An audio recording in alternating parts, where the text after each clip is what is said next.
Hi, this is Nancy Evelyn Gold, and as part of TransPride Pittsburgh's VisibiliT project, we've been asking folks what visibility means to them. When we asked blogger Sue Kerr what visibility meant to her at the Dyke Trans March, we got quite an answer, and the only thing we could possibly do is run it in its entirety. Hope you enjoy it. Visibility to me is about being present and occupying space. And while we can't force people to use words or terms or phrases to acknowledge and validate us, we can ask for that, and we can request it. We can demand it even, but it's an active form of resistance to our identities.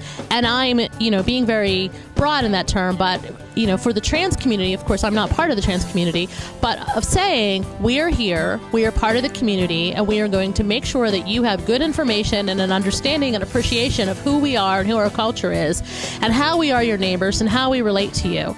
That's my impression of what TransPride Pittsburgh and other groups are doing.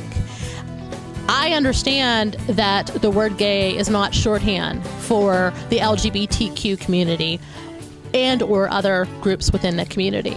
I think that the highlighting the T in the word visibility is a little bit creative, because it makes you stop and think for a minute about, why the T? And then it's like, well, why not the T, of course? Because it's just, we so often take the assumption that, of course we mean everybody, but that's not true. ENDA in 2007 didn't mean everybody. It just meant the lesbian, gay, and to some extent the bisexual community.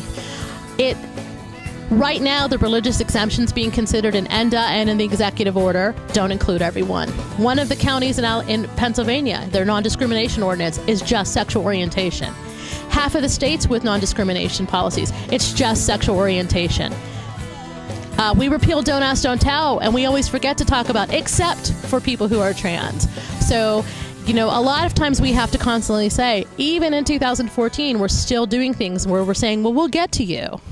And I think the trans community is saying, no, we're here now. We're part of you. We need to work together. It's not acceptable. I think it's really important for allies to remember that and to say it is never okay to say that any benefit should come through for the lesbian and gay community at the expense of the bisexual, transgender, queer communities, intersex, asexual, questioning, youth, any of it. It's just not okay. It's no longer acceptable. It's no longer 1997. We need to be unified. And those who have need to remember that we need to reach out and lift everybody up at the same time. And I find it deplorable when people say gay means everybody, because we've reached the point where that's no longer true. There's absolutely no reason you can't say LGBT, period. Granted, there are other acronyms, people prefer them, and I understand that, but LGBT is about as inclusive as you can get, and it's one more damn letter than gay. It's a couple more syllables, but, we can do better. We can do better, and we better do better, because I'm tired of writing blog posts about women who were killed who were trans and these horrible deaths. I just had to do it yesterday, and it just, I went to bed last night crying, thinking about this woman who was burned to death alive, and I think,